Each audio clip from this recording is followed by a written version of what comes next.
Jessica Tandy and Hume Cronin in The Marriage.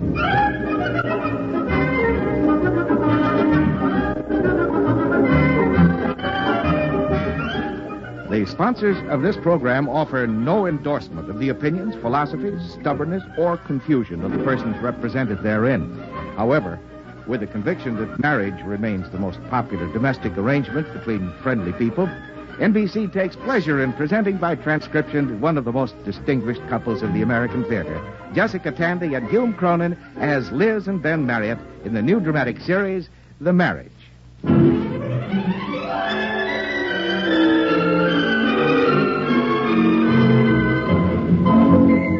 When Emily was a baby, I remember how she learned to hold on to things months before she learned to let them go. I suppose it's the same with parents. You put so much of yourself into your children that it's almost too hard to just back away as they grow up. But of course you have to. That's the way we've tried to raise the children. We've tried to be intelligent and follow whatever theory seemed sensible at the time, always adding a little prayer that Pete or Emily might live through whatever crisis turned up. The other evening, we were all sprawled out in the living room after dinner. Daddy. Huh? Don't you think the light is better for reading in your bedroom or the kitchen? No. Oh. Mommy, aren't you going to do the dishes now? Oh, I thought I'd just sit a minute. But you can't. Huh? Well, there's somebody coming. Who? A boy. It's Alan Mercedes. He's taking me to the senior formal dance. Formal? Well, why didn't you tell me, dear? I didn't really know until this afternoon. Usually only junior or senior girls go. There's an exception in your case? He just asked me, that's all. He's a senior. Oh. He's coming tonight to ask me to go with him. I thought he'd asked you already. Oh, no, he just told me he was going to ask me. Oh, I see. I've got to talk to him. I mean, I've got to talk to him alone. You don't mind going in the kitchen, do you? Of course not, dear. No. When he comes, we'll disappear. Hey, Mom, she's got a new sweater on. I know, Pete. Hey, she's got it buttoned up the back. What's she wearing it buttoned up the back for? Mommy, make him stop. And stockings. Mom, is she allowed to wear stockings on weekdays? Why, you little monster. Anyway, the seams aren't straight. You shut up. Look, Schmo. Peter, I think your sister has a point. Mommy, if he says something, if he so much as opens his mouth, I'll... You in what army? I don't need any help to handle you. I could take you on with one hand tied behind my back. Mother, would you please handle this situation? I think I'd better answer the door. What happened to her? Never mind, Pick. You pick up your gear and go into your room. Oh. Looking forward to meeting you. Liz, What? why does she have her sweater buttoned up the back? Because, darling, she's 15 years old.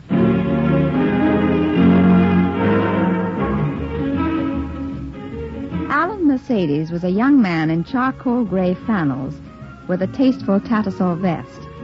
Ben and I were a little subdued. Up to this point, boys calling on Emily ran to dungarees and red and yellow jackets labeled Monarchs AC. Mr. Mercedes appeared to be one of those suave young specimens who pose against ivy-colored walls in the Times magazine section. He lit a cigarette and handled his lighter like an old pro. I noticed he stood about a head taller than Ben. Ben must have noticed it, too, because he kept standing on his toes. Oh, it is nice meeting you, sir. Thank you, Alan. And Mrs. Marriott. It's easy to see why Emily is such a pretty girl. Well, thank you, Alan. Oh, this is such a pleasant room. Isn't that table a Jens Grissom original? Almost. Has very fine lines. Mother. Yes. If you'll excuse us, Alan. Oh, of course. Mrs. Marriott, will I see you before I leave? Huh? I suppose so. Then I can make my devoirs later. Come on, Ben. I hope you don't mind, Alan. I didn't change. I thought you'd understand. Oh, of course I do. I suppose I should start the dishes. Devoirs. It's French, darling. I know. Liz, what do you think of him? Well, he's mature. Mm-hmm. Poised. Yes, he is that. Charming. Definitely. Self-assured. I don't trust him. Ben. What's he got to be so self-assured about? Sit down, Ben. You want some more coffee? It's still hot. That is a high school senior? That's what they said. I've seen less mature young men practicing before the state Supreme Court. Sugar and cream? I'll take it black. Are you worried? He reminds me of a fellow I knew who was expelled from Princeton. What for? I'd rather not say. That's what reminded me of him. Ben, you're absolutely Victorian. Sending a 15-year-old girl out with a man like that is like sending a little lamb out with a ravening tiger. Seriously, Liz. Em hasn't been out on a date like this before. Can she handle it? I mean, is she ready to understand? I mean, does she know... Well, does she? We've always answered all our questions honestly. Ben, 15-year-olds today know things we learned just last year. You know, if it were one of those gangly louts and sneakers that usually hang out here, I wouldn't mind. She'd at least have an even chance. But this one looks as though he'd been out with every chorus girl at the Copa. Oh, Ben, be sensible. You know we couldn't interfere with Emily's dates. We've just got to trust her. Oh, I do. I trust her, all right. I trust her. I don't trust him. What was that? The front door. My, he left without making his devoirs. Come on. Emily? She's in her room. Where's Alan? He left.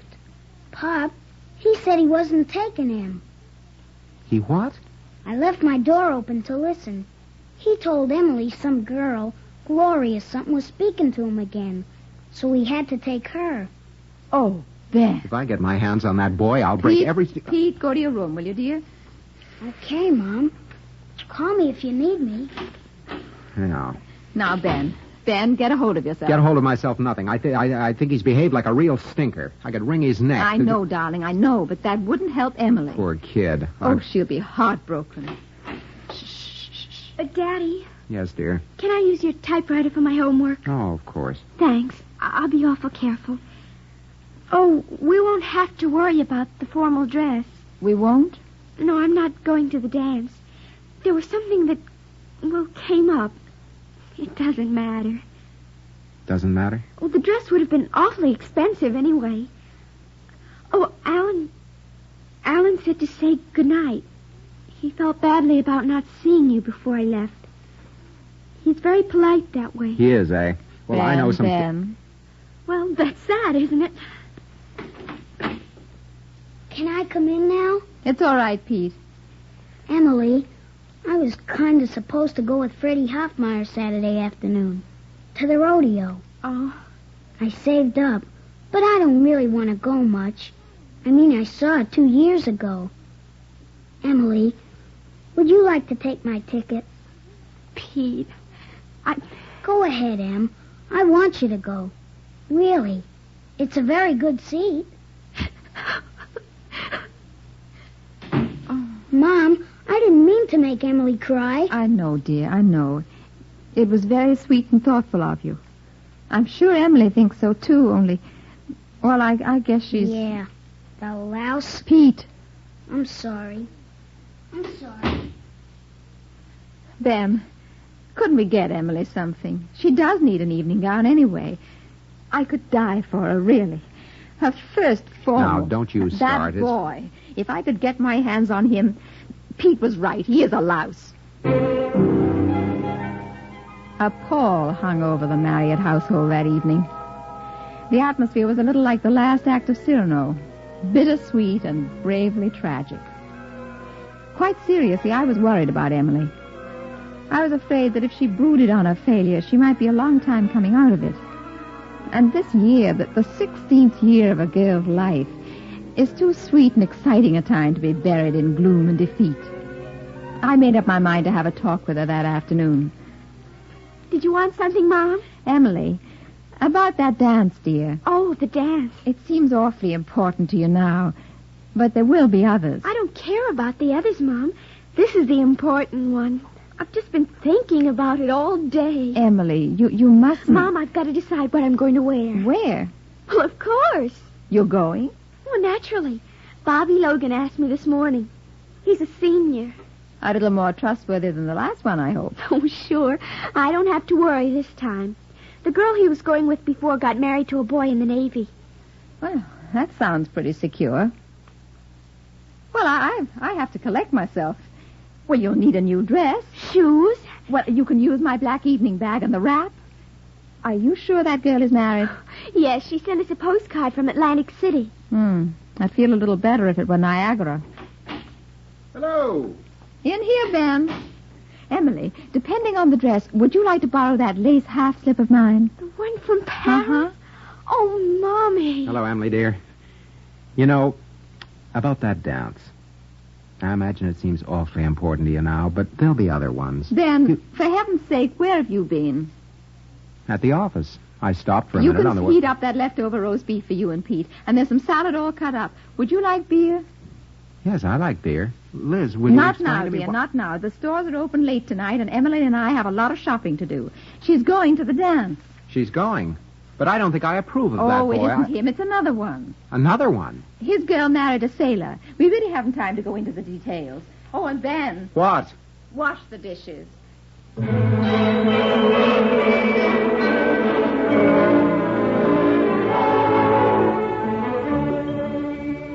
We took the bus to Hunt's Fifth Avenue. I used to work there as a buyer, and a sudden wave of nostalgia swept over me as we sank ankle-deep in the carpets of the junior Miss department. I'd made up my mind that Emily could pick out her own dress. I had the memory engraved on my mind of going with Mother to Jordan Marsh and writhing in agony while she picked out my first evening gown. An apoplectic red velvet that Mother said would wear like iron. To my horror, it did, and it hung around my neck through college like the ancient mariner's albatross. This, I determined, would not happen to Emily. The first try-on had a hoop skirt.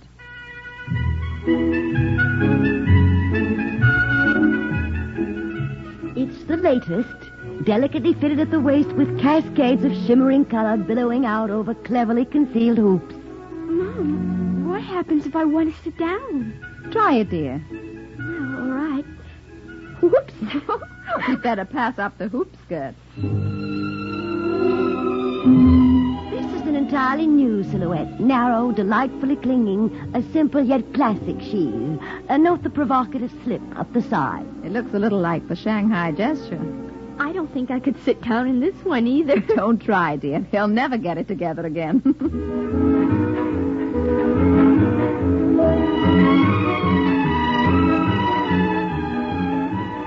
And, of course, the shining glory of the bare shoulder and the strapless gown. Clever boning and darling little tucks provide interest at the décolletage. It looks all right, doesn't it, Mommy? It does. I wouldn't have thought it. There's only one thing wrong.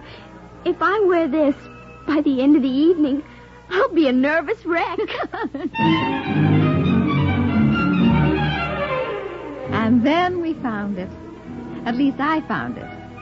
Simple, just a little daring, but perfect. And I sat there with my fingers crossed while Emily made up her mind.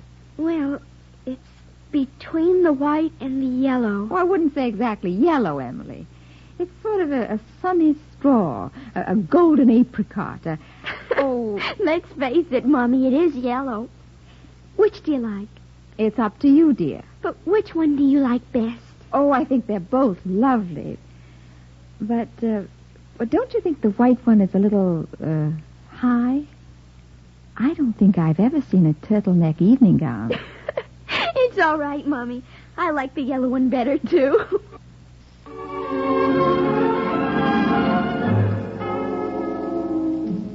We whirled through the store collecting accessories.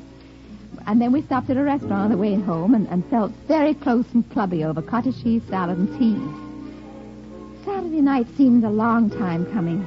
But finally Emily was in her room dressing. And the family settled down to await the coming of the gentleman caller. What's the name of this one, Liz? Logan. Bobby Logan. And he's a senior, too? Now, Ben, don't worry. Mom, Yes, dear? can I borrow some of your perfume? All right. The little square bottle. It's called Compromise. Mm-hmm. It's not compulsory. Do they take taxis? This one drives. I understand he's got a convertible. At any rate, there's no top. I assumed it was a convertible. Liz, Do you think there's been a sort of change in the standards of adolescence since the automobile? Boys had automobiles when I was dating, darling. Not New York boys. There wasn't much that could happen when you took a date home on the Broadway trolley. Unless you had to transfer. Now, Ben, these girls haven't led a sheltered life. Really, they've changed. So have the boys. Liz, I don't think that Emily would know how to handle an enthusiastic Cub Scout. Oh. Mommy, I'm ready. Shall I come out?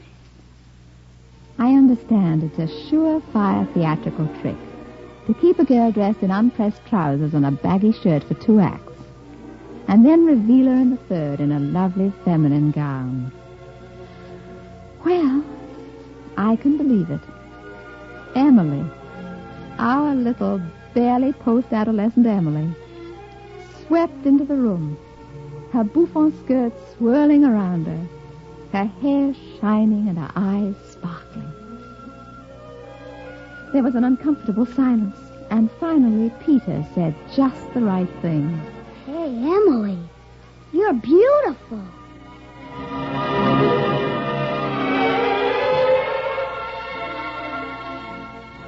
Emily retired to her room, where presumably she hung herself up in the closet to avoid creasing. I could see Ben was getting apprehensive. He nearly jumped a foot when the doorbell rang. I'll get it.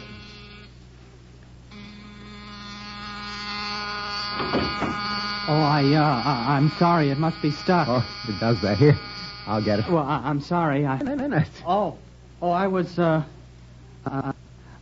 looking for Marriott. Well, this is it. Oh. Well, I guess I better come in then. Yeah. I'm Mr. Marriott. Oh, how do you do, sir? I didn't catch your name. Oh, I'm sorry. I don't speak very distinctly. I'm supposed to take speech improvement. Oh, that's too bad. But, I don't think you gave me your name. I'm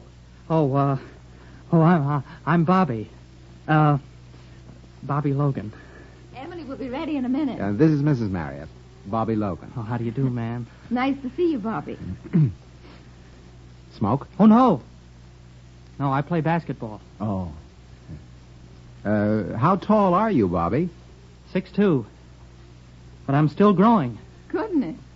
I lop over my bed. You do? That must be a problem. Oh, no, sir. I sleep sort of diagonal.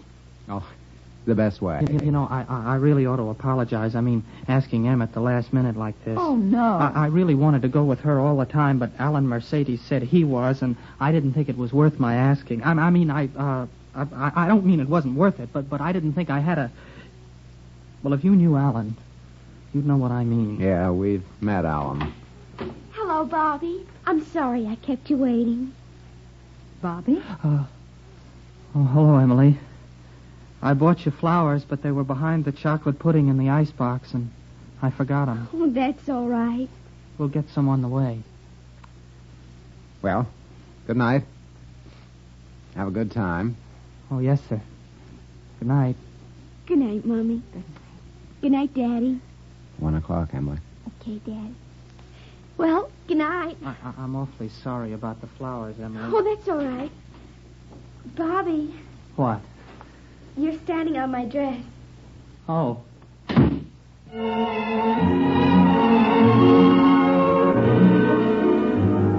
Emily swept out of the door in a cloud of taffeta and compromise. And I know it must sound, well, sort of squashy. But I couldn't help remembering her all wrinkled and bawling in the bassinet at New York Hospital. Or toddling off to nursery school in corduroy overalls. I had a frightening sense of hurtling downhill in a roller coaster. And I guess I felt I had to apply the brakes. I'm usually an occasional sherry after dinner drinker. But this was a crisis. What are you doing, Liz? Fixing a little something.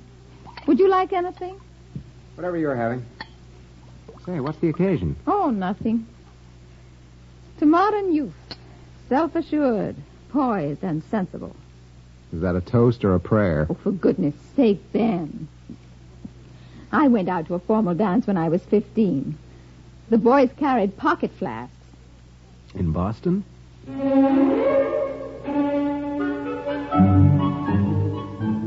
I'm not quite sure what I was trying to prove. But I took 3 quick drinks and floated off.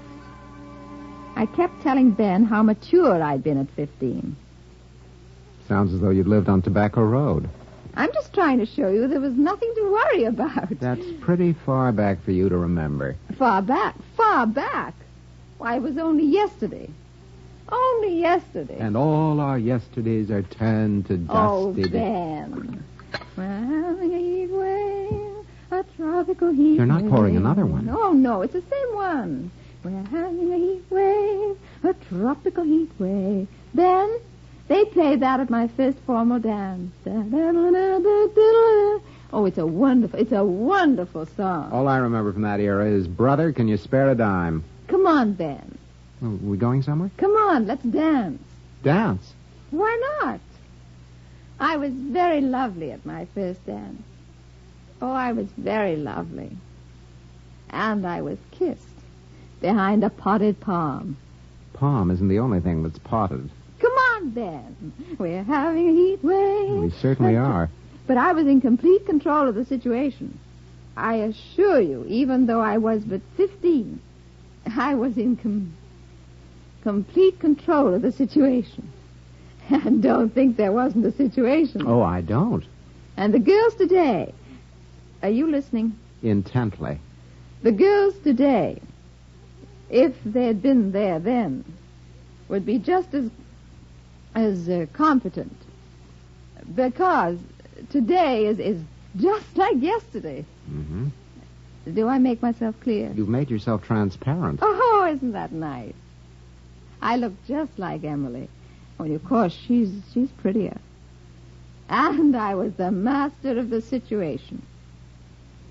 Should that be mistress? It depends on the situation. Oh, it was a lovely situation.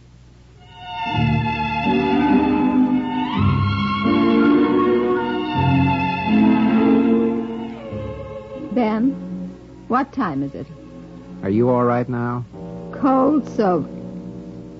Ben, it's 1:30. I know. You asked Emily to be in at 1. I know. Ben, at 12 minutes of 2. No, a quarter of. I'm going to call the hospital. We would have heard if there'd been an accident. They were driving. That Joe Ganglefoot she's with probably drives like a drunk. Drunk?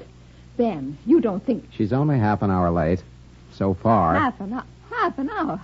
Ben, anything can happen in half an hour. Liz, don't. Why didn't you tell her she had to be in by We've 1? never behaved that way. We've tried to teach the children respect for limits. You should have laid down the law. No, I don't feel like a law layer down. Well, you've got to. It's a father's responsibility.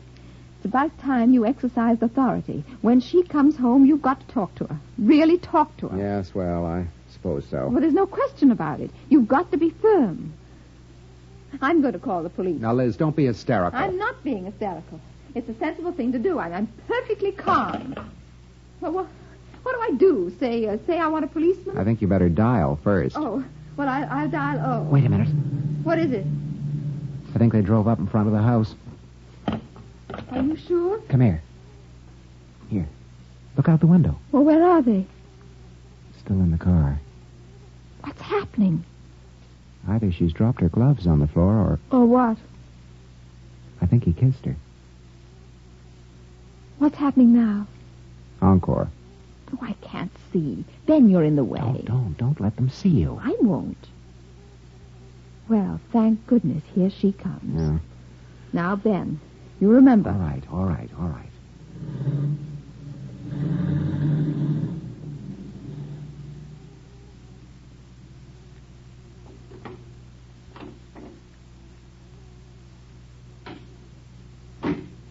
Emily?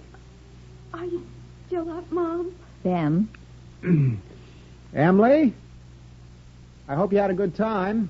We've been just a little worried. Almost 2 o'clock. Your mother was very concerned. Yes, Dad. Now, look, Emily, don't you think you could be a little more considerate? Try.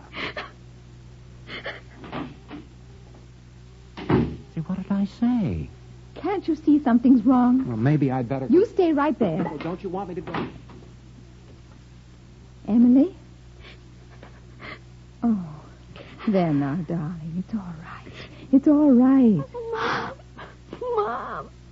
Do you want to tell me about it, dear? I had a good time. Really, I did. I had a wonderful time. Of course, dear. It's all right now. I was all tight inside. Mommy, I didn't know how to feel. Well, what happened, dear? Well, I liked Bobby, really. But I couldn't think what to say to him. All the girls seemed so smart. I tried. I was very clever. I said some very funny things. I know, dear. He's such a shy boy. At least I thought he was. I had it all made up in my mind to let him kiss me. I didn't know if I wanted him to, but I was afraid to stop him. He was so serious. I just wanted to roll up into a ball. I was so ashamed. He kissed you, dear? 6 times. He just went on and on. I was so scared. Was that's what it was? I shouldn't have been scared. I shouldn't have been. You can't help that, darling. I didn't know what to do. You know, Emily, you were very beautiful in your evening gown. I was? It's hard to blame Bobby for wanting to kiss you.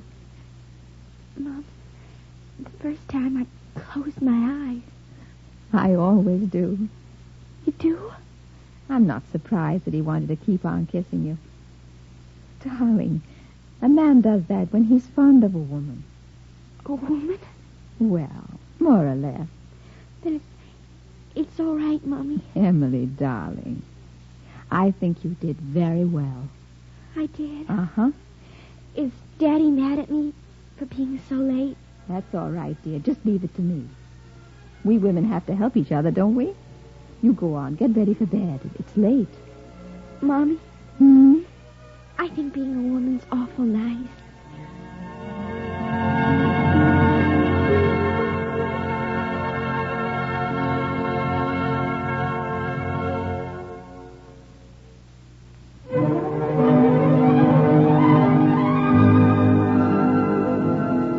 Ben and Liz Marriott will be back in just a moment.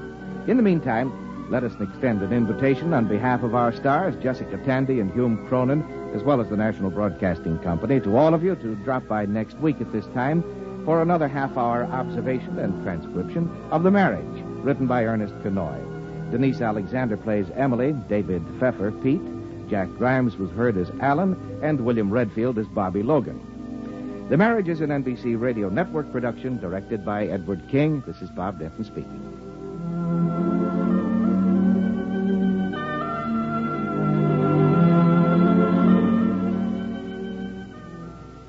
Is Emily all right now? She's fine. What was she crying about? Because she's discovered something wonderful. What's that? Never mind, darling. I don't think you could understand. Oh. No, I suppose not. Well, good night. Good night, darling.